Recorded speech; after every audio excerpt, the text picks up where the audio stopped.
Hey, how's it going? Rusty Hazelden here, and welcome to the Art of V-Ray, Volume 1. In this video, we're going to harness the power of V-Ray to render an exciting television commercial featuring colorful splashes of paint. To get the most out of this video, make sure to download the project files linked in the description and give this tutorial a go. V-Ray is an Academy Award-winning production renderer used to create blockbuster movies, high-end television commercials, and everything in between. In this project, we're going to break down a series of shots in a television commercial and learn how to render colorful splashes of paint using V-Ray for Maya.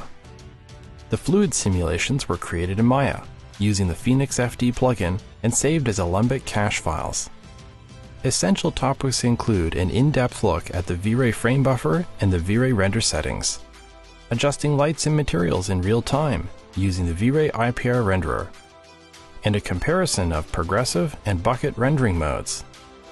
Find out whether you should render your next V-Ray project on the GPU or CPU. Learn a wide range of lighting techniques that can be used to create a dramatic studio environment. Discover how to enhance the realism of a shot by enabling motion blur with the V-Ray physical camera. Advanced topics include using the V-Ray light lister to adjust light attributes, creating render elements and viewing them in the VFB, viewing Alembic caches using a variety of display modes, and batch rendering an animation to multi-channel EXR files. Along the way, we're going to learn numerous tips for efficient rendering, including how to speed up your renders by using test resolutions in the VFB, unlock the hidden IPR debug shading modes, and discover how to use the powerful V-Ray denoiser to slash render times. Well, there's a lot to cover, so let's get started. To follow along with the paint splash tutorial, you'll need to download the project files which are linked in the description.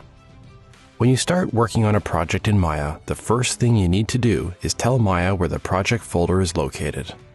The set project command is used to define the directory where the scene files, models, and textures are stored. From the File menu, select Set Project. Open the Art of V-Ray Volume 1 Project Files folder and click Set. Let's take a look at the first scene in the Paint Splash tutorial. From the File menu, select Open Scene. In the Scenes folder, select Chapter 1 and click Open. This scene consists of several paint cans arranged in a studio setting. We're looking through an animated camera called Render Cam, which is positioned directly above the paint cans. Let's click the play button and watch the animation. The camera pans along a series of paint cans filled with colorful paint. Click the stop button, then reset the current time to frame 0. The V-Ray shelf is used to launch renders, add lights, and create materials. Let's open the V-Ray frame buffer window by clicking the button in the shelf. This window is also known as the VFB. This is the V-Ray render view. Right-click over the teapot icon and select the camera you wish to render through. Let's select Render Cam from the list. This will render a production quality image in the VFB. V-Ray provides several different rendering methods. In this scene, we're using the bucket rendering mode. Buckets are the square tiles that move around the frame as it renders. Each bucket is a CPU core that is rendering a region of pixels in the image. The more cores you have, the more buckets you'll see in the VFB. A progress bar is visible below the image, and it provides an estimate of how long the render will take. You'll know it's over when the last bucket drops. If you want to speed up your renders, simply right-click on the test resolution icon and select a lower resolution, like 50%. The test resolution setting only affects images created in the VFB. Full resolution renders will still be produced when running batch render jobs. Click the Test Resolution button to enable Test Resolution mode. When this mode is active, the button will be highlighted. Go ahead and click the teapot button to render a new image. Using a test resolution of 50% will significantly speed up test renders. Click the Test Resolution button again to turn it off. Another method of rendering in V-Ray is called interactive rendering. It can be started by clicking on the teapot icon with the play button. This mode is also called IPR rendering, which is short for interactive photorealistic rendering. In this mode, the image in the VFB starts with a grainy image at first, then it becomes clearer the longer it renders. Clicking on different frames in the timeline allows us to see live updates in the VFB as the camera moves in the scene. Let's set the current time back to frame 0. The IPR mode also updates when changes are made to lights and materials. Let's adjust the paint material on one of the cans. Right-click in the VFB, and from the pop-up menu, choose the Select Material mode. Then click on the violet paint in the VFB. The violet surface material is now visible in the Attribute Editor.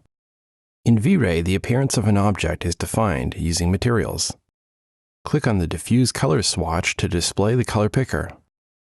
Changing the violet paint to a darker purple color is as simple as dragging your mouse around the color wheel. With the interactive rendering mode in the VFB, we can see live updates as we change the hue of the paint. To stop the IPR updates, click on the stop sign icon. Let's close the VFB window and switch to the perspective view in the viewport. This is a wide shot of the scene. The paint cans are visible along with 4 area lights. Since the scene looks rather dark, let's enable the Use Default Material mode in the viewport. From the Shading menu, select Use Default Material. Now we can see the curved studio backdrop and the render cam positioned above the paint cans. The Use Default Material option is a great way to make things a bit clearer in the Maya viewport if you're working on a scene with very low light levels or dark materials. All the original V-Ray materials are still attached to the objects. Rendered images will still look correct as this mode just simplifies the viewport display. Another way to launch an IPR render is to click the V-Ray logo in the upper left corner of the viewport.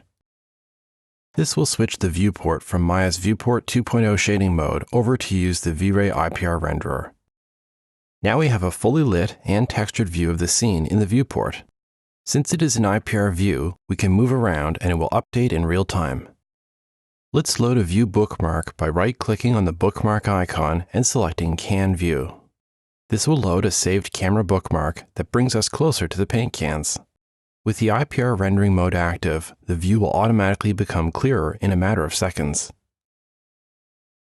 Let's take a break at this point, and in the next video, we're going to explore the more advanced features found in the VFB and demystify the V-Ray render settings. Well, let me know if you like this video, and be sure to subscribe and hit the bell so you don't miss the next tutorial. If you have any questions or suggestions, post them down below in the comments and I'll take a look. I'm Rusty Hazelden, and thanks for watching.